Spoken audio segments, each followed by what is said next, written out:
Salam sehat untuk Indonesia, saya Anggana Gunawan. Hari ini kembali dalam perspektif Haris Turino dengan tuan rumah Bapak Haris Turino. Namun sebelum kita ngobrol langsung, kita hari ini berkesempatan mendapatkan tamu yang luar biasa inspiratif. Seorang pemimpin yang bukan datang dari situasi yang mudah, namun ditempa dengan justru krisis di saat kepemimpinannya, yaitu adalah Bapak Irfan Setiaputra, Direktur PT Garuda Indonesia. Pak Haris, Pak Irfan. Salam sehat. Salam sehat. Salam sehat. Jadi hari ini kita berkesempatan yang luar biasa Mas Haris ya.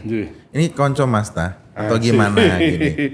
Iya, mitra yang saya kagumi ya. Menarik ketika saya datang tadi pagi jam 7 ya. Beliau sudah nongkrong di depan. Ya, sambil ngopi gitu ya. Kelihatannya beberapa karyawan yang kemudian masuk nyapa. Rasanya ini mengejutkan ya. Direksi BUMN ya pagi-pagi datang lebih awal dibandingkan dengan jajaran direksi yang lain. Bahkan dengan moderatornya nih, saya ngaku aja teman-teman kalau nggak disetera Pak Irfan nih saya lahir batin saksi dia orang leader yang rendah hati. Itu lahir batin. Pak Irfan sebagai pembukaan nih saya izin bertanya Pak Irfan. Waktu Bapak dipilih jadi dirut itu bukan satu hal yang menyenangkan loh Pak momentumnya. Momentumnya Bapak langsung dimarah-marahin orang, langsung ditegur, ancaman kejatuhan Garuda dalam sisi kondisi finansial. Dulu kok akhirnya milih mau ya Pak ya? Padahal dulu udah enak jadi raja hutan gitu loh. Oh mau ya Pak? Ya ginilah. Pada waktu itu kan pandemi belum kejadian, sebenarnya belum kejadian dan walaupun kita sudah dengar selentingan ada sesuatu di Wuhan, tapi kan Wuhan jauh waktu itu kan. Betul, kita tidak memperhitungkan. Nah, yang kedua adalah memang ada diskusi yang cukup panjang dengan Pak Menteri, yang buat saya akhirnya merupakan sebuah kehormatan diminta untuk pegang Garuda, tapi juga garuk-garuk kepala gitu. Betul kan. Pak. Kenapa Garuda sih? Nah, gitu kan. Udah enak loh pada sebelumnya tuh. Tapi kan rakyat biasa, rakyat jelata tiba-tiba bertemu dengan menteri itu kan, dari pagi tuh baju udah disiapin, padahal ketemunya baru siang. Gitu. Kapan ya, lagi itu satu keluarga tahu semua saya mau ketemu menteri gitu. Biasa kan kita. Ini buat kami itu kan sebuah kehormatan. Terus diminta Garuda sempat agak. Tapi kan Jumawa benar bilang, wah enggak Pak, boleh enggak ini. Ya udah soal kehormatan, walaupun setelah keluar dari kamarnya Pak Menteri, habis itu garuk-garuk kepala. Pasti. Dan semua beberapa keluarga dekat, istri, anak, saya kasih tahu teman dekat, saya kasih tahu semua. Ngapain lo ngambil? Nah yang lebih masalah adalah bahwa ada cerita lah sebelumnya yang agak. Jadi hanya saya setelah keluar dari situ sibuk buka-buka Twitter, ada apa sih di Garuda gitu kan. Nonton apa siaran-siaran TV yang heboh-heboh gitu kan. Saya bilang kalau kayak gini sih gampang lah. Menurut saya sih gampang. Kan kita tinggal kasih contoh gitu kan. Tapi kan saya bukan orang airlines gitu. Jadi saya muter juga coba baca-baca buku how dan to run jujur aja airlines. ya Pak, waktu itu mungkin banyak orang juga ragu juga dengan expertise Bapak gitu. Nggak ada expertise di airlines gitu kan. Tapi pengalaman sebagai dirut banyak, lama gitu kan. Jadi tapi saya hanya menemukan bagaimana saya bisa mengambil peran yang aktif dan berkontribusi kepada perusahaan. Saya akan bawa pengalaman saya sebagai penumpang. Saya kebetulan sejak umur 2 bulan udah naik pesawat. Bukan ikut Bapak soalnya dinas di Deplu. Dan waktu itu udah 55 tahun saya terbang, udah kemana-mana gitu kan. Jadi pertama di ruangan itu se-Garuda saya paling lama terbang. Yang kedua saya bilang mungkin ini values yang akan saya bawa sebagai penumpang. Tanpa perlu jadi jago menangani pesawat gitu kan. Bulan-bulan pertama saya juga susah bedain Airbus mana Boeing mana gitu kan. Iya betul sekali. Dalam hatiku bedanya apa sih gitu kan. Sementara buat mereka ini kayak agama kan. Gitu kan. Mas up ya Pak ya. Iya gitu kan. Jadi ya udah habis itu dengan pengalaman saya dan dukungan teman-teman kita hadapi sama-sama dan mengeksekusi apa yang dimandatkan oleh Pak Erik waktu minta saya bergabung, yaitu tolong dong bikin Garuda menjadi perusahaan kebanggaan nasional lagi. Baik. Pandemi muncul gitu kan. Terus langsung saya bilang, ini cobaan apa lagi gitu kan. Kok berat amat cobaan hidup ini kan gitu. Dan akhirnya saya tanya sama beberapa teman-teman CEO yang jago-jago lah yang lulusan MIT, Harvard gitu Ivy League lah ya. Gitu. Ivy League lah, kita kan sekolah. Kalau saya Cilandak Pak. Kalau saya masih lumayan di Bandung lah. Nah, masih lumayan. Masih bisa bilang waktu dulu pintar, masih bisa gitu lah. Saya tanya mereka ini mesti gimana ini. Gampang Van, gampang. Wah, saya langsung buka catatan kan. Kayaknya mestinya diapain ya gitu. Tiga-tiganya bilang, resign aja lu, udah gila lu. Itu jawaban paling taktis dan bisa actionable ya Pak. Iya, dicita begini-begini di buku nih, gini. Kayaknya benar juga gitu ya. Tapi kan nggak bisa dengan mudah begitu. Dan saya mungkin bukan tipe yang orang yang di tengah jalan menyerah. Gitu. Bahwa kemudian saya kalah, kemungkinan ada. Tapi saya kasih pesan ke teman-teman keluarga dan diri saya juga. Kalau lu mau ngalahin gua, nggak mudah ngalahin gua gitu. Walaupun akhirnya kalah tapi nggak mudah. Gitu. Ya. You are the fighter ya berarti ya. Ya karena kondisinya kan waktu itu tidak mudah sama sekali. Di samping starting pointnya ya. Kalau nggak salah 22 Januari ya. 22 Januari maksudnya. 22 Januari 2020 ya. 3 bulan kemudian kan April sudah declare di Indonesia. 3 Maret kasus pertama. Ya, 3 Maret kasus pertama, April sudah declare ini pandemi. Tapi sebelum itu kan kondisinya juga tidak bagus Garuda. Lucu lah, saya kalau bilang saya nggak mau bandingin sebelum saya nggak bagus, saya bilang lucu. Oke. Tapi kalau kita sepakat ya, saya pernah ngobrol sama Mas Aris, faktanya memang Garuda bukanlah waktu Pak Irfan duduk di situ dipilih menjadi pimpinan memang tidak mudah. Maka tadi saya langsung membuka dengan seperti itu. Tapi memang kalau saya boleh beralih dengan situasi kemarin sempat negosiasi yang alot ya Pak Irfan ya dengan akhirnya bisa lolos gitu. Sekarang saya pengen fokus ke situasi yang baiknya lah, bahwa akhirnya Pak Irfan bisa soft landing. Karena kan kita juga punya nafas baru untuk Garuda. Saya belum landing loh. Masih melayang nih Pak ya Masih melayang. Soft landing tuh solo udah selesai belum. Bahwa saya pengen for the certain battle yes. Tapi bahwa suatu hari nanti mestinya saya soft landing ya. Waduh, nanti itu pertanyaan terakhir Pak. Garuda membuktikan bahwa dalam situasi yang kondisi pemulihan seperti pandemi juga di situasi sekarang itu malah sudah cukup berprestasi. Would you mind Bapak ngasih kita misalnya di official airline guide, misal OAG, kan ada prestasi juga ternyata yang selama ini orang bilang delay ternyata tidak terbukti, is a public judgment. Prestasi terakhirnya apa sih Pak sekarang? Ya yang pertama kemarin kita nih maskapai terbaik di sisi ketepatan waktu se-Asia Pasifik. Dicatat teman-teman. Satu-satunya di Indonesia. Nah, itu dia penting. Kedua di dunia. Ya Kan. Tapi mungkin kalau kita sering terbang ke banyak mancanegara, mungkin kita juga yang terbaik ya. Tapi ya sudah. Buat Kiami yang paling penting adalah kita yang terbaik. Tapi the reason behind itu sebenarnya simple. Jadi saya sampaikan ke teman-teman, begitu Anda publish di manapun, di website, di teman-teman OTA, travel agent segala macam bahwa jam GA nomor sekian berangkat dari Jakarta menuju satu tempat jam sekian dan tiba jam sekian. Saya katakan it's a promise. Ini janji. Bahwa ada apapun yang mungkin kejadian di dalam perjalanannya, misalnya ada masalah di pesawat atau ada masalah di airport, misalnya sistem down atau tiba-tiba ada kedatangan seorang yang heboh bikin pesawat airport penuh, kita nggak bisa jalan. Siapa sih waktu itu? Ada sesuatu yang datang tiba-tiba. Tadi saya pikir Michael Jackson gitu, ternyata bukan gitu. Terus banyak yang mengacung-acungkan kepalan, wah ya repot nih kan. Tapi it's a promise. Yang we need to deliver, kalaupun kita nggak bisa deliver, we show that we do whatever it takes untuk deliver. Makanya kita kemudian menang. Memang ada ups and down, memang kadang-kadang orang lihat, wah udah bohong lah ini gitu. Berapa kali delay segala macam. Mohon difahami, OTA itu yang paling penting bukan berangkatnya, tibanya. Ya kan? Itu yang kita promise, karena kalau Anda tiba misalnya di Surabaya jam 10.30 untuk meeting jam 12, we make sure Anda bisa hadir di meeting itu. Tapi kalau memang ada kondisi yang tidak mungkin ya kita sampaikan. Dan kita coba cari solusi buat para penumpang yang harus terbang dan harus tiba di waktu yang memang diinginkan. Itu jadi ngebut di atas atau pakai forader promise gitu. ETA-nya diundur. Ini jadi menarik nih Pak. Atau ada patwal Pak di langit. Penerbangan 4 jam ya. Ditulis 4 jam ya. Nggak gini, jadi ada memang misalnya penerbangan sejam. Kita memang conservatively bilang 1 jam 20 menit.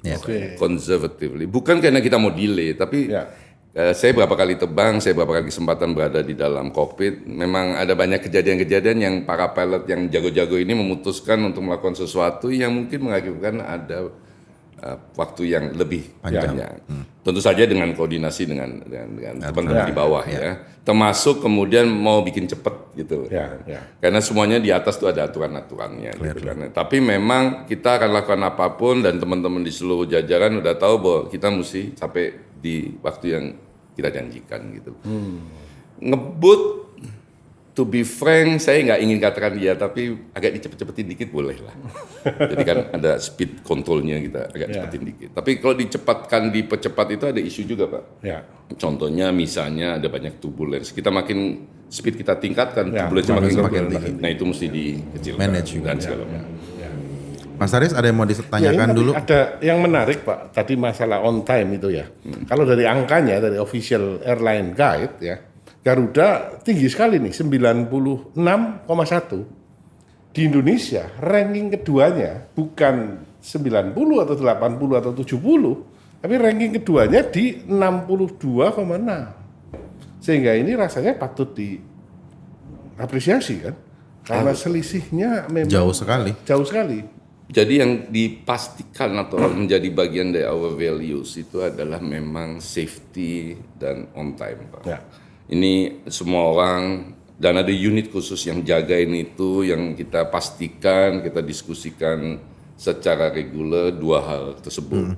Karena buat kami itu nomor satu dulu lah, safety dan on time. Karena nggak ada gunanya Anda menjanjikan, misalnya Anda buka penerbangan 5 penerbangan ke Surabaya, gitu. Misalnya Garuda buka 5 penerbangan ke Surabaya, terus wah penumpangnya sedikit, terus kita gabung-gabungin menganggap bahwa itu nggak penting buat Anda, buat kami. Anda nyampe di Surabaya jam berapa? Buat kami nggak penting. Saya selalu sampaikan sama teman, tolong bayangin kalau itu ada penumpang yang harus ke Surabaya karena ibunya masuk ICU, terus kita seenaknya mindahin dia karena kosong penerbangan, terus kita gabung-gabung sama lain, terus sampai dia terlambat 3 jam misalnya di Surabaya, dan datang ke rumah sakit mau ngunjungin ibunya, terus adiknya bilang mama baru 5 menit yang lalu meninggal. So it's not ini bukan cuma bawa orang dari satu tempat ke tempat lain. Ini bawa orang dari satu tempat ke tempat lain sesuai yang kita janjikan. Saya nggak mengatakan bahwa kita akan selalu on time ya. Tapi saya ingin memberitahu ke publik bahwa we are doing whatever it takes. Termasuk saya ikut ke dalam operasional gitu, soal delay ini. Di Garuda tuh ada satu grup WhatsApp grup namanya delay management. Saya mungkin di route yang pertama yang mau ikutan. Saya mengapresiasi ketika mestinya delay jadi nggak delay gini kan, dan saya kasih semangat teman-teman untuk mempercepatlah proses. Itu sih. Because karena mindset itu we promise, dan siapa tahu ada yang begitu penting urusan 10 menit 50 menit di destinasi. Tercengang saya justru tadi bahwa ada satu sisi consumer centric ya, bahwa yang diterapkan Pak Irfan gitu dalam memutuskan dan menempatkan strategi-strategi. Karena pengalamannya sebagai penumpang jangan-jangan. Simple nih Pak. Saya personalnya punya banyak sekali pengalaman sebagai penumpang, dan saya pernah kasih statement bahwa ternyata maskapai di dunia yang fantastik pun, yang menang-menang itu sebenarnya nggak peduli kok sama penumpang.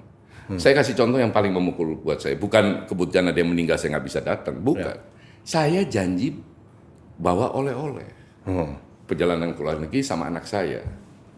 Sampainya mestinya sore di Jakarta. Sampai ke rumah karena rumah saya agak jauh, menjelang Isya. so spiritual menjelang Isya. Delay 2-3 jam. Ya begitu sampai anak saya udah tidur. Dan pagi-pagi saya bangun dengan penuh semangat gitu loh. Ngasih oleh-olehnya dia. Buah muka lu dia. Buah muka. Itu udah kayak gitu. Anda naik first class, Anda naik business class, nggak ada gunanya udah. Ya kan? Nah, itu yang penting. Jadi itu salah satu yang kita lakukan. Yang kedua, kita buka frekuensi baru. Tadi pertanyaannya balik apa yang dilakukan. Kita buka frekuensi baru, rute-rute baru yang menurut kita bisa bring positif impact ke Garuda, tapi juga positif impact ke Indonesia. Jadi kemarin saya baru buka Narita Bali. Senang juga, di dalamnya Jepun semua. Itu yang mesti kita lakukan. Jangan di dalamnya orang Indonesia semua. Ya kan? Itu kita dalam waktu dekat akan buka Jakarta Melbourne, habis itu Melbourne Denpasar. Jadi banyak rute ke Denpasar akan kita buka, kemudian Seoul Denpasar. Oke. Ya. Yang dari Jakarta sebisa mungkin kita tambah, untuk umroh kita tambah. Ya. Untuk Singapura nggak kita tambah. Ya. Nggak Singapura. Karena yang Singapura pada minta agak lebih murah. Ya. Padahal ngabisin uang di sana gila-gila. Ya. Jadi kita maintain aja segitu. Gitu. Jadi kalau banyak teman-teman mahal banget sih ke Singapura, nggak cukup duit lo, enggak, lu ke Bali deh. Sekalian bantuin teman-teman kita di Bali. Gitu kan. The Singapore is not doing anything loh selama kita COVID. Iya. Kan? Nah itu tadi sisi yang bagus, betul. ya kan? Bahwa on time-nya bagus. Tapi sekarang kalau kita lihat data, ya dari OAG, ya mengenai jumlah penumpang ini. Ini datanya menarik nih, saya baca ya bahwa nomor 1 ternyata di Indonesia adalah Lion, ya dengan di September 3,8 juta kursi, ya. Kemudian diikuti dengan Vietnam Air 2,5 juta kursi, Vietjet 2,3 juta kursi. Nah Garuda nggak masuk hitungan nih di sini nih. Pak Irfan. Betul. Bukan RDP loh Pak, ini tahan Pak. Bukan RDP loh Pak, jangan galak-galak. Pak Haris tuh nggak pernah galak sebenarnya. Tapi memang banyak statement beliau atau pertanyaan beliau yang ini kenapa tahu ya Pak? Gini Pak, saya balik lagi tadi. Ya. Emang ada manfaatnya buat penumpang? Kita jadi airlines dengan membawa penumpang banyak, emang ada manfaatnya Pak? Buat penumpang? Buat penumpang, buat Bapak sebagai penumpang Garuda ada manfaat nggak data itu? Nggak ada kalau buat penumpang. Tapi buat Garuda kan revenue meningkat. Siapa bilang? Iya dong. Ya revenue mungkin meningkat. Ya, gitu pasti. Profitnya naik nggak Pak? Nah, itu dia. Kita running business kan. Ya. Business at the end of the day is profitable. Bukan kita jualan 3 triliun. Ya. Gitu ditanya, untungnya berapa? Minus bos. Tapi kita mendingan 1 triliun tapi untungnya 100 miliar. Ya. Kan? Ini juga yang saya juga bolak-balik ngomong sama banyak stakeholders. Garuda ini perusahaan maskapai kebanggaan nasional. Kita sendiri semua bangga lah ya. Sangat. Tapi kita mesti shifting thinking bangganya ini. Jangan bangga karena Garuda terbang kemana-mana. Punya semua jenis pesawat. Muncul di TV terus-terusan menerima pesawat baru. Jumlah penumpang terbanyak. Tapi rugi.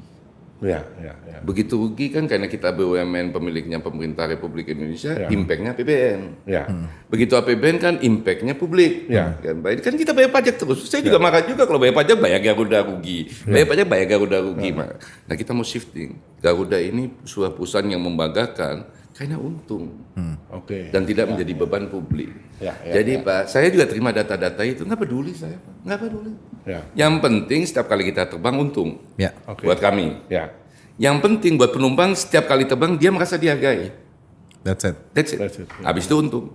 Bahwa yang teman-teman lain tuh pada terbang bolak-balik warnanya nggak pernah biru dia, nggak apa-apa. Yang penting untung. Yang penting untung. This is Karena the kalau mind. udah untung, Nah. gaji saya kan naik. Nah, Gaji karyawan kan naik. Itu dia. Saya nggak dipanggil lagi sama saya gitu kan. Kalau dipanggil sama dia, pasti kan udah untung. Kok dipanggil lagi? Gitu. Tapi memang kalau secara keuntungan memang pada semester 1 tahun 2022 ini fantastis sekali sih Pak, dari beberapa kali pemberitaan yang saya monitor. Itu kan sepanjang Pak Irfan tuh kadang-kadang kalau anak-anak media monitoring pasti tahu deh, misalnya wah negatif Pak, kita diberitakan rugi, diberitakan apa. Puji syukur pada Tuhan Yang Maha Esa, US dollar 3,76 miliar. Angkanya 57,3 triliun semester 1. Kok bisa? Tapi saya karena waktunya mepet, saya langsung pepet ke pertanyaan berikut. Tapi masih minta modal sama Menteri Keuangan. Itu kenapa Pak Irfan? Jadi gini, lebih enak pertanyaan pertama dulu. Boleh. Pertanyaan kedua dulu yang modal. Jadi kita ini kan melewati satu proses restrukturisasi hutang. Ya. Yang kita lakukan sebenarnya dari pandemi, Pak. Ya. Tapi akhirnya mesti masuk PKPU. Ya. Itu restrukturisasi hutang. Di dalam restrukturisasi hutang, pada waktu kita nego di dalam proses PKPU untuk mencapai perdamaian, kan saya dan tim mesti nyiapin proposal. Proposal pertama adalah hutang Anda saya perlakukan seperti apa. Ya. Setuju apa enggak? Yang kedua, proposal yang kedua, dan kalau buat saya dan teman-teman di Garuda itu lebih penting, kita rencana ke depannya mau begini. Ya. Waktu saya ngomong hutang Anda saya potong 80%, Masya Allah, yang ngomong Itu nyumpahin mungkin lahir batin. Wah, nyumpahin. Tapi kan saya bukan orang Inggris, jadi dibilang begitu saya bilang so what gitu kan. Tapi begitu orang bilang Pak Irfan Anda zolim, wah. Sebagai orang Kebon Sirih terenyuh. Pukul saya dibilang zolim. Karena memang saya selalu bilang tuh yang orang yang paling mungkin zolim di dunia ini adalah Dirut. Saya aja udah ngerasa, dibilang zolim gitu. Jadi tapi itu kan restrukturisasi utang. Nah, salah satu di dalam proposal ke depan kita janjikan, kalau Anda setuju dengan kezoliman saya, kezoliman kami dipotong, dipanjangin, kita akan dapat duit nih dari pemerintah untuk kita going concern, ke depannya akan positif. Kalau ke depannya positif, Anda bersama-sama kita, Anda akan gain juga profitability ke depan kan. Kita akan bayar sustainable lah ya. Sustainable kalau Garuda sustain ke depan membesar, teman-teman itu kan juga ikut ke depan membesar. Salah satu yang kita janjikan sesuai juga dengan diskusi dengan pemegang saham akan turunlah 7,5T. Nah, karena di dalam proses negosiasi itu jadi pemotongan hutang, penundaan pembayaran hutang, secara accounting itu harus direcognize. Untunglah 57 triliun. Saya juga deg-degan setelah rugi miliaran dolar hutang terus untung deg-degan. Sebagai bukan orang accounting saya nanya juga nih, kumaha bisa begini gitu kan. Ini teh ujuk-ujuk untung dan lebih gede dari bank-bank Himbara. Untungnya. Orang-orang yang kita panjangin hutang terus kan kalau ketemu dirut-dirutnya, udah manjangin hutang gua terus untung gede gitu kan. Tapi ternyata rezim accounting PSAK terbaru 71, 72, 73 itu memang menstate bahwa kalau kemudian Anda mengurangi hutang, memperpanjang program pembayaran itu mesti dibukukan sebagai pendapatan. Jadilah untung, tapi non cash. 7,5-nya tetap perlu karena kita butuh cash. Gitu kan. Itu Mas Haris lebih ngerti itu. Plus janji kita ke semua pihak buat 7,5T ini yang akan membuat kita ke depan. Karena gini, semua orang yang kita utangnya dipotong, pertanyaannya terus ke depannya gimana? Oh, nanti akan ada duit masuk kan. Yang kedua juga di dalam banyak diskusi kita dengan para kreditor, Pak Haris itu mereka selalu tanya, terus shareholders mana responsibility-nya? Ya kan? Untung kita didukung habis di Komisi 6, yang waktu itu paling deg-degan gitu kan. Pak Haris nih fully support kita walaupun kadang-kadang pertanyaannya agak menantang untuk dijawab. Dan pahit Pak, pahit Pak, saya akui Pak. Dan kadang-kadang ngeluarin pernyataan-pernyataan, lu ngerti gak maksud pertanyaannya? Saya ini kan Dirut. Dirut ini kan nggak pusing soal istilah-istilah accounting. Technical aspek ya. Ini kan dokter. Nah itu dia Pak. Dan Pak Haris kan mesti menunjukkan bahwa dia orang terpelajar. Kan? Saya gitu kan. Jadi kalau silakan kalau pimpinan fraksi bilang silakan Pak Haris langsung nyatetnya udah mesti detail gitu kok. Karena dari awal saya sangat Pak Haris tuh waktu itu kita sempat ngobrol beberapa kali ya Mas soal Garuda ya. Jadi memang waktu itu kita selalu ngomong bahwa proposal yang sampaikan di PKPU itu sama sekali nggak menarik sebetulnya. Jadi memang proses negosiasinya Mas Haris itu prediksi sangat alot ya waktu itu ya. Jadi itu memang akhirnya sekarang ini ya memang tantangan berikutnya adalah secara buku sudah bagus berarti moving forwardnya itu ya. Nah memang mungkin Pak Haris kemarin kebetulan juga nyampaikan di RBP. Kita juga mungkin nggak kepengen juga sih waktu itu mencoba woro-woro, mencoba mengesankan menutupi 58 triliun ini. Tapi memang majority 58 triliun itu adalah untung buku. Tapi saya ingin mengumumkan juga memberitahu bahwa operasional kita juga ada untung, Pak. Gitu. Makanya kita confidence untung, apalagi menghadapi Nataru nih ya. Betul, momentumnya. Saya sering ke lapangan, ke bandara, saya sering ikut terbang, saya sering ngobrol gitu. Excitement orang untuk terbang itu meningkat. Harapan mereka terhadap Garuda itu naujubillah kalau saya bilang. Saya dimarahin terus, betul. mana pesawat gitu kan. Apalagi Pak Presiden katanya sudah sampai menyampaikan ke beberapa menteri, ini kok warnanya bukan biru ya di airport gitu kan. Nanya kapan Garuda nambah pesawat. Ya kalau nama pemerintah, baik Pak, segera kami akan upayakan. Baik. Sekarang berapa pesawatnya? Padahal tunggu 7,5T-nya gitu. Panggilan kepada Jalan Juanda ya. Jangan. Nggak, karena memang tapi saya sebagai orang swasta, terkagum-kagum juga dengan proses birokrasi yang namanya government. Menakjubkan, memang menakjubkan bagaimana teman-teman di pemerintahan itu memastikan bahwa ini nggak ada yang salah. Padahal kita sudah setahun lalu mutusin 7,5 T. Betul. Tapi banyak sekali nanya, ini buat apa? Habis itu udah selesai ditanya, minggu depan ditanya lagi, ini buat apa? Izin Pak, ada sedikit yang kita mau klarifikasi. Ini lagi kan. 2 minggu lagi ya Pak, kita kembali ya Pak ya. Gitu. Bisa diselesaikan kajiannya nggak? Jangan setipis itu. Waduh, ngeri banget lah. Tapi it's a interesting proses ya. Proses walaupun buat saya kadang, aduh, gitu. Tapi ya ini mesti diikuti. Jadi buat bapak-bapak dan ibu yang nanya pesawatnya kapan lagi naik, segera saya bilang. Sekarang berapa banyak Pak Irfan? Sekarang yang operasional sekitar 40-an. Sudah meningkat. Waktu itu kan kita di DPR bilang 20-an, 30-an gitu. Sekarang udah 40. Kebetulan kita ada kerjasama dengan PPA Pak. Untuk mempercepat, karena memang kita tahu yang 7,5 triliun mungkin membutuhkan waktu.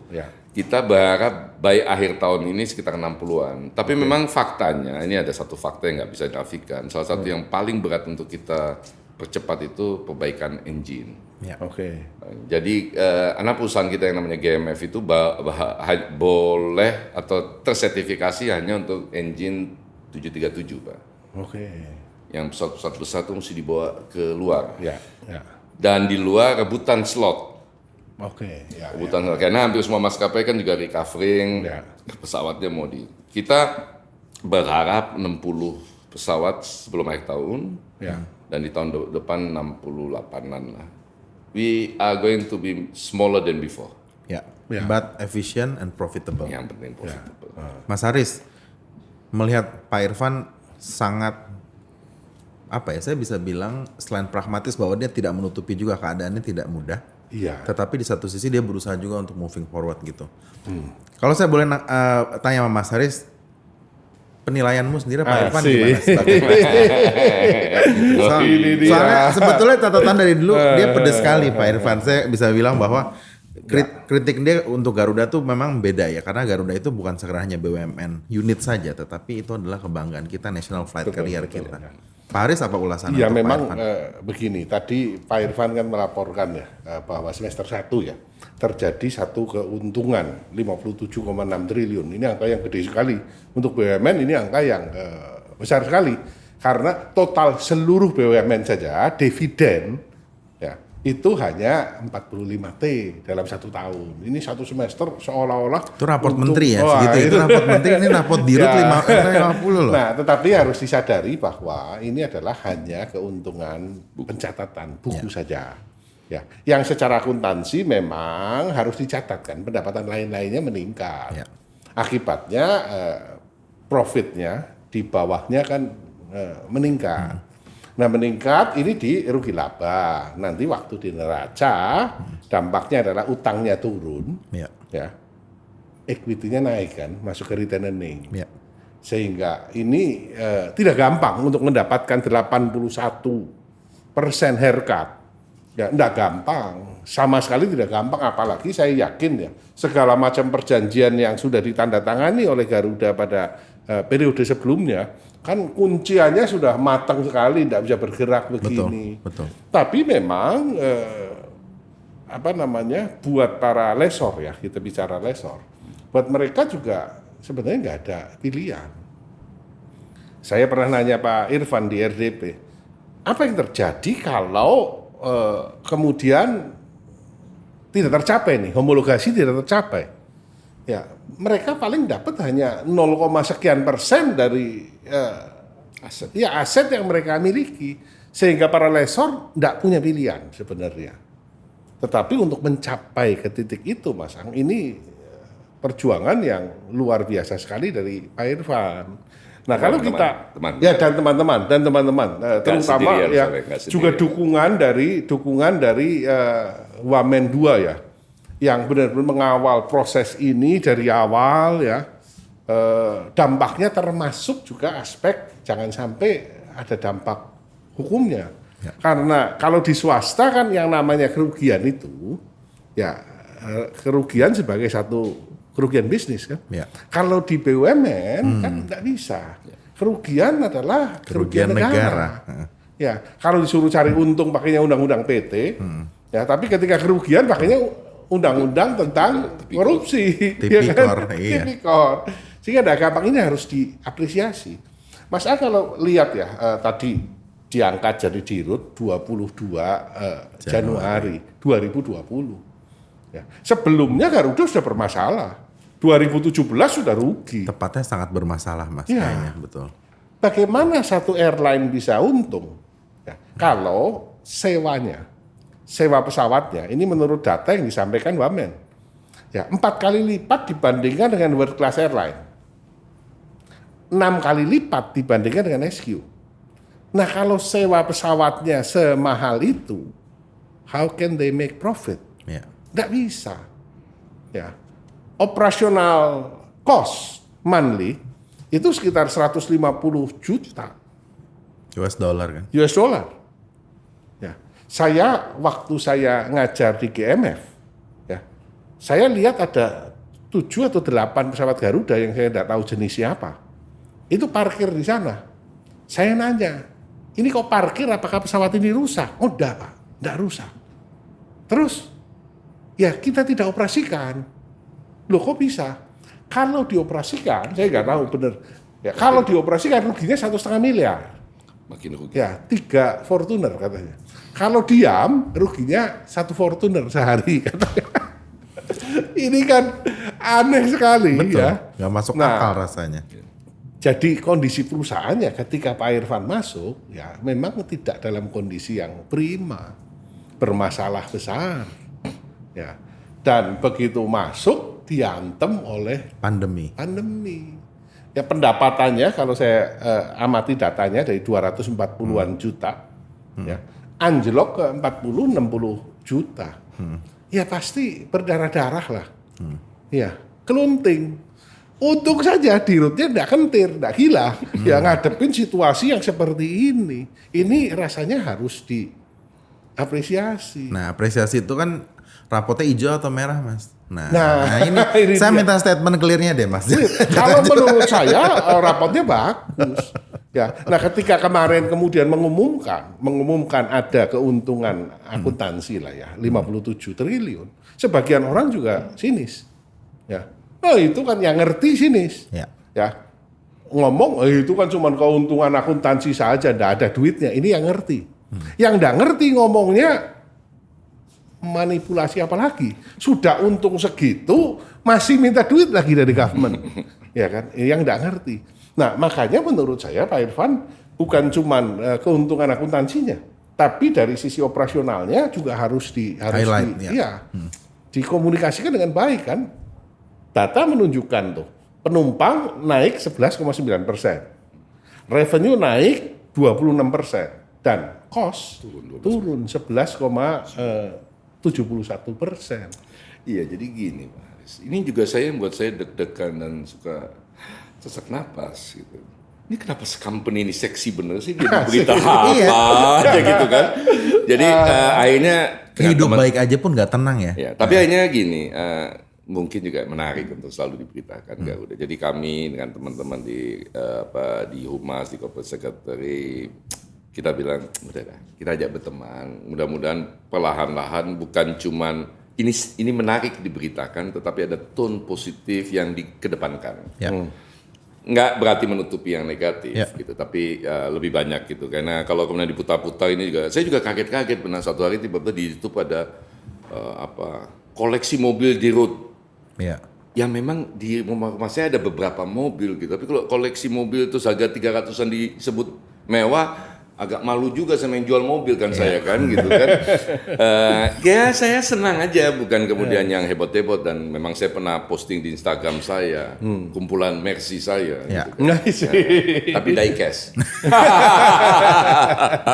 Sekalian aja lah gitu kan. Tapi my point itu, di balik kehebohan orang terhadap Garuda, kayaknya ini ada sesuatu yang menarik. Orang kayaknya cinta benar sama Garuda. Saya juga terkagum-kagum. Yang kedua, ini kok memang banyak yang bilang zolim banget nih Bapak nih, motong 80% ini. Tapi the discussion has not been, nggak tough lah Pak gitu, nggak tough sebenarnya Pak. Betul Pak ya, jadi saya mau nyampaikan aja bahwa masuk ke sini beserta teman-teman direksi kondisinya nggak baik-baik aja, dapat pandemi gitu loh. Jadi dan kita kalau tadi dibilang jam 7 datang itu saya nggak pernah WFH Pak selama pandemi. Nggak pernah WFH. Saya pernah coba. Direksi kita bagi 2 ya. Anda hari ini besok ya. Oke, jalan 2 hari. Itu semuanya hari ketiga datang semua. Saya bilang kenapa pada datang semua? Ya lu bagi kita bos. Lu nggak pernah. Gitu. Ya, kan? Saya cuma bilang ya dalam kondisi gini ya dirut kan harus ada di tempat. Walaupun nggak tahu apa yang mesti dilakukan gitu kan. Dan karena rumah saya jauh ya seperti itu, datang pagi pulang malam gitu kan. Tapi my point itu adalah yang saya mau sampaikan dalam kondisi perusahaan seperti ini, teman-teman manajemen direksi semuanya tetap kompak dan kemudian kita sepakat udah deh nggak usah ngeluh, apa lagi gitu kan. Kemudian jadi kami teringat, saya kemudian nyampaikan diskusi sama teman-teman teringat bahwa kita ini kayak orang yang sakit kanker. Kalau sakit kanker menutupi diri, Anda kan pasti cepat lewat. Kan? Tapi kalau Anda buka diri, minta doa, banyak orang berpikir positif, you have the opportunity to survive, ya kan. Jadi saya bilang sama teman-teman, udah deh kita terus-menerus mikirin hal yang positif dan berpikir positif aja. Nggak usah ngeluh, nggak usah nyalahin siapa-siapa. Nah kalau nyalahin siapa-siapa nanti ujungnya udah bingung nyalahin siapa. Tambah musuh, iya. Tuhan disalahin, kan. Nah, jadi Anda nggak pernah dengar kan saya menyalahkan pemerintah. Gimana nih shareholders? Anda tanggung jawab dong, gitu kan. Meskipun ditekan ya Pak ya, selama ini selalu ya. Kalau di DPR kan ditekan terus ya Pak. Gini lah, saya ngeliat ditekan tapi kemudian bagus juga nih. Habis itu kalau masuk toilet saya tekan balik kan. Kau jangan galak-galak gitu kan.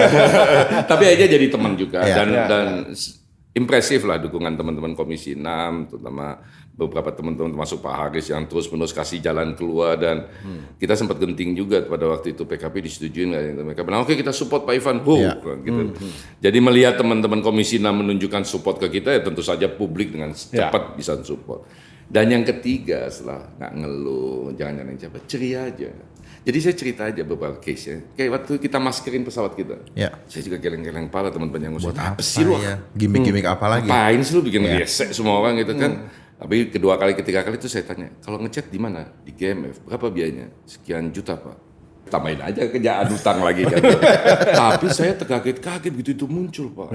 Publik. Iya loh, publik responnya positif sekali.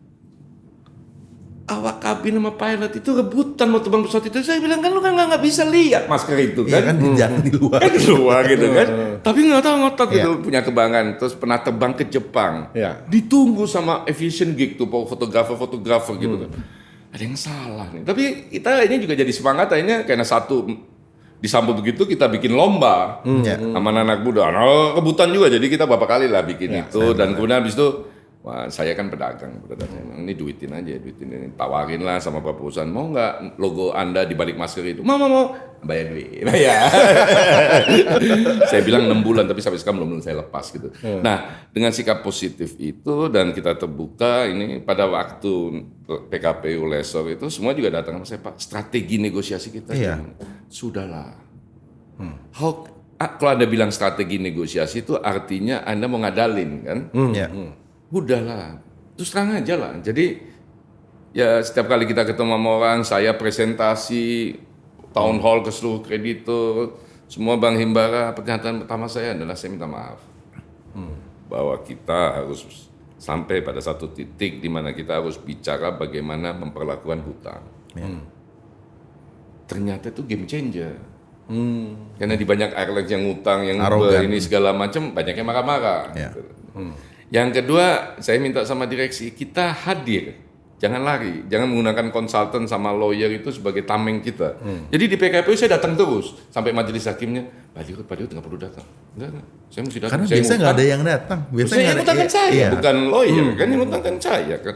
Terlepas apapun, Dirut kan dapat the glory dan tapi the shit kan, dan mesti ngadepin ya udah.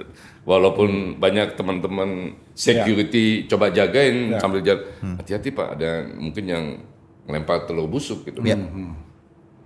Ya hadepin aja gitu. Tapi itu ternyata jadi game changer gitu kan. Dan yang terakhir memang saya sampaikan sama teman-teman, motong hutang masa lalu itu satu hal penting. Tapi jauh lebih penting menatap masa depan kan. Yes. Jadi kita potong hutang kita potong sewa ke depan. Nah, itu udah spesies. Tapi kita juga tahu kondisi di market lah. Jadi kita play the game pas, tapi saya ingin meyakinkan bahwa nggak ada lucu-lucuan yang kita lakukan selama proses itu. Kita sampaikan apa adanya. Kita juga minta kemudian semua pihak mendukung kita ke depan. Dan alhamdulillah sudah mulai menunjukkan tanda-tanda dan saya sangat optimis kalau nanti jumlah pesawat kita makin banyak. Restrukturisasi operasional kita teruskan gitu, restu operasional. Mindset kita rubah. Mestinya ini akan jauh lebih baik. Buat kami di manajemen, terutama buat saya, PKPU menang itu the problem start sebenarnya. Karena It's a new beginning ya. Karena kita janji banyak. Ya. Dan balik lagi kalau kita menganut falsafah janji adalah janji ya. Anda lakukan apapun untuk bisa penuhi janji itu kan. Gitu sih Pak. Jadi saya optimis ke depan. Saya optimis ke depan. Saya clearly melihat komitmen dari Pak Irfan sebagai dirut sangat clear dan lugas ya. Jadi ini saya bukan karena saya juga habis bikin dosa sama beliau dan Pak Haris hari ini, tapi saya ngeliat lebih jujur lah bahwa kali ini Garuda come up dengan very clean, come up dengan very simple, sebetulnya sangat sederhana dengan segala kekurangan dan masalahnya, tetapi tetap menatap masa depan dengan sangat optimis. Mas Haris, aku mau sebelum dua pertanyaan terakhir, saya mau minta Mas Haris kasih masukan ke Pak Irfan, karena mumpung one on one juga, situasi ini kita dilihat sama publik juga, kita akan jadikan ini sebagai informasi yang bisa diakses. Karena kan juga banyak juga nih Pak Irfan yang di komen tuh nitip ke Mas Haris, utang kami di Garuda tuh sekian banyak belum dibayar Pak, titip Pak gitu. Di daerah waktu itu ketemu ada yang nitip juga. Itu gimana Mas Haris pesan ke? Iya, jadi kan memang yang lesor sudah jelas ya haircut ya. Clear. Sementara yang non lesor ya, itu kan utangnya diperpanjang selama 22 tahun dengan low interest bond ya. Nah, itu yang gede-gede. Ya, nanti saya akan masuk ke sana. Tapi yang kecil-kecil ya. Dulu di Panja sudah disepakati oleh Pak Irfan bahwa yang utangnya 250 juta ke bawah, ini kan UKM jelas. Masa UKM harus mensubsidi, modalin Pak Irfan, ya kan? Rasanya kan tidak pas. Sehingga yang patokan 250 juta ke bawah, ya harapannya segera untuk dilunasi. Dan kemarin itu di rapat Komisi 6 dengan Wamen 2, itu kita masukkan dalam kesimpulan rapat supaya punya efek yang lebih kuat ya. Jadi direksi Garuda harus segera beresin utang-utang itu. Nah ini yang pertama. Yang kedua adalah tadi bahwa utangnya diperpanjang 22 tahun. Berarti pada akhir tahun ke-22 utang ini kan harus dibayar, Pak. Ya. Sehingga dari sekarang harus disiapin dananya dong, Pak. Padahal Irfan udah nggak hidup mungkin. Ya, udah mungkin. Saya kemarin ngomong sama Pak Tiko, ya, ketika Pak Tiko dalilnya sudah tunjuk-tunjuk ya, 22 tahun lagi ya, rambut sudah putih mungkin sudah pikun. Tetapi ada moral obligasi, Dan. Ya.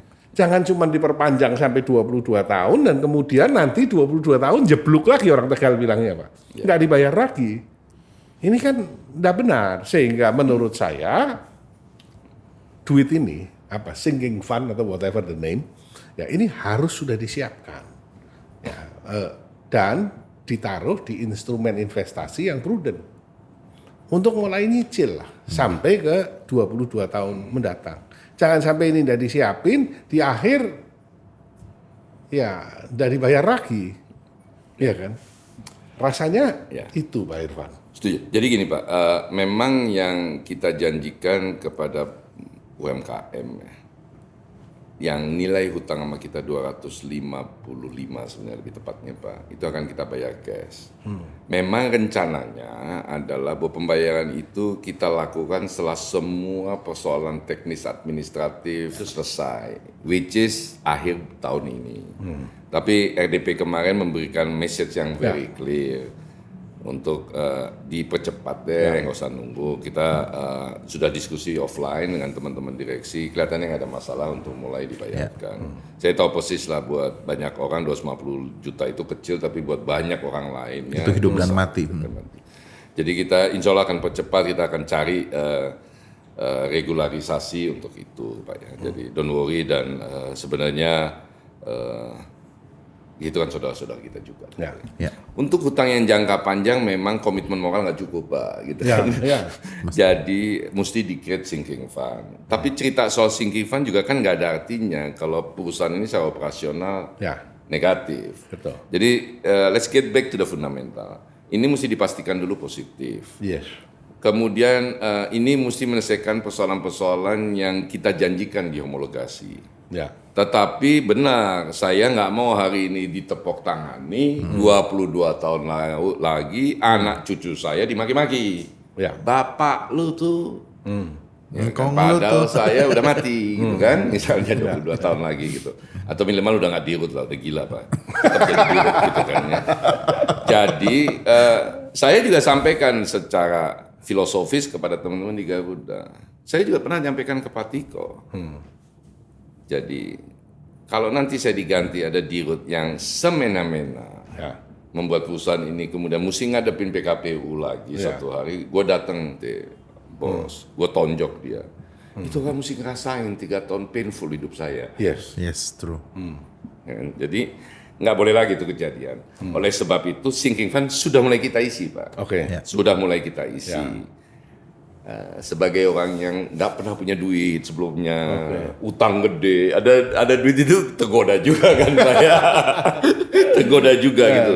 Ya, wah seru nih gitu kan. Tapi kita komit, bilang kami punya direktur keuangan ya. Apa lo? Dirut kagak boleh. Nah, ini dinamika yang kita create sedemikian rupa. Kita berharap bahwa memang sinking fund itu bisa align dengan time frame-nya 22 tahun. Ya. Tapi ya kita juga, dan saya nanti di misalnya serah terima jabatan, kalau saya diganti, saya akan bilang, pertama, dulu jangan nyalain gua lah kalau sinking fund-nya kecil yang saya serahin. Tapi saya mau put the discipline, that's your job juga untuk nambahin sinking fund. Jangan kemudian menuduh-nuduh saya enaknya, ini segala macam terhadap kita. Tetapi memang sinking fund itu, Pak, itu untuk kita komitmen ke depan. Tapi hari ini kita harus hidup kan. Ini jadi menarik lah. Balance-nya harus di-create. Beberapa bulan ini kita sempat masukin banyak ke sinking fund di level $6 juta lebih, Pak. Oke. Tetapi kadang-kadang ada kebutuhan ya kita coba dikurangi sedikit karena untuk kebutuhan-kebutuhan yang lebih urgent lainnya. Tapi kita committed bahwa sinking fund itu harus kita keep. Tapi kita committed harus untung dulu untuk menghasilkan sinking Ini Mas Ang, sebelum Mas Ang tutup nih, saya jadi ingat kisah satu orang yang terkenal dengan nama, dengan julukan turnaround CEO. Ya. Jadi kalau di Indonesia, jangan-jangan orang itu adalah Pak Irfan. Ya, mampu men-turnaround Garuda ya, dari kondisi yang sangat berdarah-darah, diajar kondisi eksternal yang tidak support, ya, ini sukses nih. Nah, tetapi ternyata karakteristik dari turnaround CEO ini, ya, ini ketika perusahaannya pada fase growth, dia tidak cocok lagi ada di sana. Ya. Contoh adalah Carlo Ghosn, tentu tahu kisahnya ya. Ketika dia menyelamatkan Nissan dari kebangkrutan dengan masuknya Renault, dia menjadi CEO Nissan, kemudian Nissannya selamat, dia menjadi CEO grup Renault Nissan. Nah, akhirnya malah bermasalah kan Indian. Tapi lepas dari bermasalahnya, saya pernah tanyakan langsung ke Carlo Ghosn, apakah kamu percaya bahwa ada karakteristik CEO yang memang cocok untuk turnaround nih? Pokoknya kalau ada masalah serahkan dia, beres pasti. Ya. Tapi kalau ketika lagi sudah tumbuh, udah dengan dia dicopot aja ganti yang lain. Kita bisa jadi CEO keliling ini ya. Soalnya di BUMN kan banyak kan. Gimana pandangan Pak Irfan nih? Saya jadi kepikiran itu tadi. Gini. Karir saya selama 20 tahun jadi CEO di 5 perusahaan itu memang kebetulan. Lagi nggak enak-enaknya lah gitu kan. Waktu di batubara pas harga batubara drop gitu. ya. Masih struggling dulu di $50, kalau sekarang menurut $300. Salah nih kalau masuk sini gitu. Dulu waktu di Inti, waktu saya pernah di BUMN sebentar juga lagi begitu. Poin saya begini sih Pak, intinya. Ya memang saya setuju ada beberapa CEO atau leaders yang cocok dengan tipenya tertentu. Ya. Gitu. Dan akhirnya memang pengalaman akan membuktikan itu. Ya. Nah, tetapi di balik itu semua kita sebagai CEO juga mesti tahu diri. Gitu. Ya. Where is our limitation? Mana kelebihan kita, mana kekurangan kita. Gitu. Ketika kita push our luck, then the problem start. Apalagi di airlines. Ini airlines ini problem terbesarnya adalah lihatin aja airlines yang meledak dari zaman dulu PNM gitu segala, tiba-tiba plus hilang gitu kan. Garuda alhamdulillah ditolong berapa kali sama pemerintah naik turun gitu kan ya. Malaysian Air 2 kali bankrupt gitu dan Japan Airlines gitu segala macam. Saya kalau pelajari ini memang unik industri ini. Industri ini so glamorous. Dibayangin di rut tambang sama di rut Garuda udah nggak dilihat lah di rut tambang. Padahal lebih gede benar. Ya kan. Award berceceran di mana-mana kan. Selalu jadi headline di mana-mana dan orang wow kepengen sekali kerja di airlines gitu kan. Yang orang nggak tahu ini marginnya paling pramugarinya ditambahkan dulu dong. Ya sejenis dikelilingi segala macam. Tapi kalau yang CEO-nya perempuan kan dikelilingi pramugara lah. Gitu. Tapi my point ini glamorous lah gitu kan ya. Tapi nggak banyak yang tahu bahwa ini industri yang marginnya tipis. Ya, single digit. Mungkin hanya beberapa airlines yang bisa double digit, tapi juga low double digit ya. Ini industri yang heavy regulated. Heavy regulated. Di bawah perbankan. Ya, padahal perbankan itu bisa ngambil margin gede, kita udah marginnya tipis, heavy regulated gitu kan. Jadi beberapa airlines mainin regulasi, saya bilang sama teman-teman, kalau Anda kerja di airlines, sudah ada regulasinya, suka nggak suka follow it. Kadang-kadang ini bukan soal semata-mata keselamatan, tapi soal dignity in running business, ya kan? You follow the regulations, ya. Akibatnya, ketika Anda melakukan sebuah policy yang salah, berantakannya panjang. Berantakannya panjang. Jadi, kalau tadi pertanyaan cocok ini segala macam, mungkin memang saya cocoknya begitu. Begitu udah begini, mungkin tantangannya hilang. Kita bukan tantangannya hilang. Saya juga nggak pernah punya pengalaman growing the business, Pak. Meledak, tapi recovering lah istilahnya, balikin gitu kan. Habis itu serahkan ke orang lain. Walaupun habis itu geram juga sialan. Tapi again tahu diri lah. Sering ngaca. Sering ngaca gitu kan. Saya selalu bilang, how can you face the problem? If the problem is your face. Ya kan? Jadi sering ngaca, sering introspeksi dan tahu diri. Dan Pak saya ini udah 58. I think my time is gonna be over soon. Gitu. Kita mesti kasih opportunity ke teman-teman yang muda-muda, lebih cerdas, lebih fighter gitu kan ya. Karena kalau enggak kan digelondoli sama orang tua terus dan bukankah kita sebel melihat orang tua yang selalu bilang dulu. Segenggam emas kau pinang aku dulu. Gua gitu kan. Ya nggak tahu masanya udah lewat. Tapi singkat Pak Irfan sebagai penutup. Kan tadi udah bilang it's almost di karir mungkin akan pikir-pikir lagi gitu setelah ini. Tapi sebenarnya planningnya apa sih Pak Irfan as a professional? Tidak terbatas pada Anda sebagai sekarang adalah armada pimpinan di BUMN. Tapi apa sih what's your plan Pak? Gini, pada waktu saya umur 45, saya baca buku. Di tengah kegalauan saya terusin nggak kerja di perusahaan ini. Ketika saya mulai merasa nggak ada manfaat di perusahaan ini, gitu. Padahal sebelumnya begitu semangat, gitu kan. Buku itu menyatakan fokus on your significance rather than success, gitu. Dan itu saya dalami, setelah itu saya ikuti. Jadi lebih banyak fokus ke significance daripada ke sukses. Nah kita orang profesional, tends to very fokus ke sukses. Saya tidak ingin mengatakan kesuksesan apa lagi yang mesti gue cari. Bukan itu, sombong, arogan lah kalau itu kan. Tapi saya beruntung bisa memperoleh kesempatan menjalankan beberapa perusahaan dan yang paling gila sekarang gitu. Bloody years yang lebih melelahkan dibandingkan 30 tahun saya berkarya profesional gitu.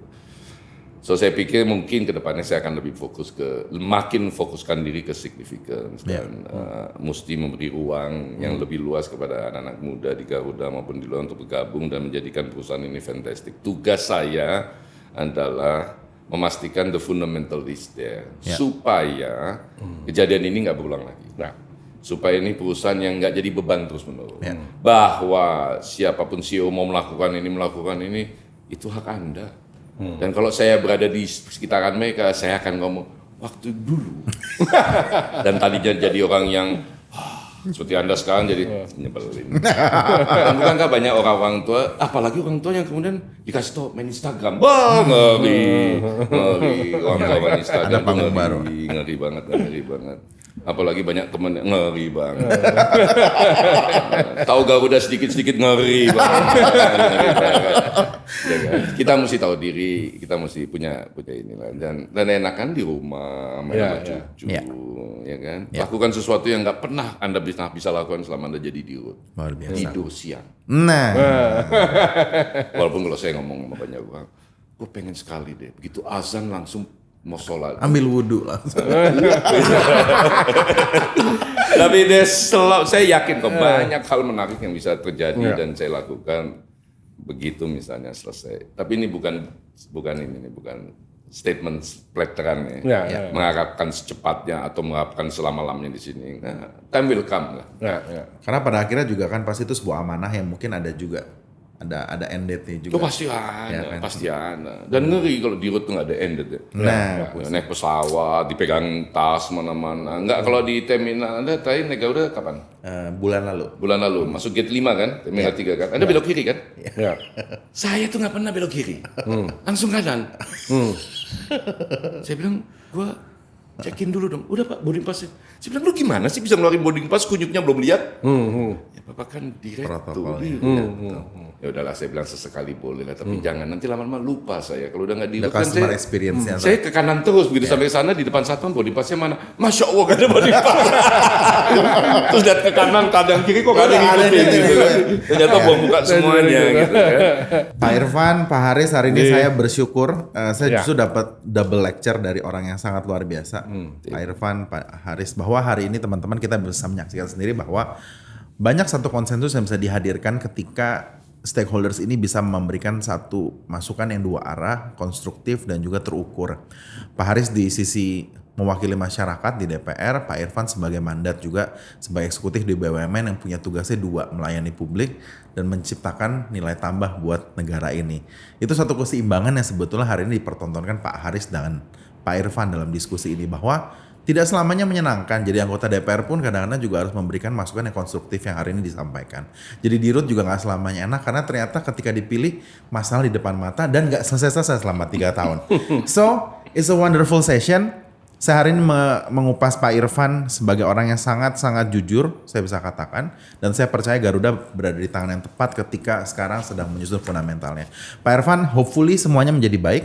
Terima kasih. Bapak tetap amanah, tegak lurus. Terbang sama Garuda. Pasti Pak. Awas sama yang lain ya. Saya nanti yang lain tempat duduknya nggak ikut. Oh iya Pak. Saya biasanya agak ke depan Pak duduknya. Kayak gitu. Pak Haris, terima kasih banyak. Ya, terima kasih Pak Haris juga untuk supportnya selama ini Pak.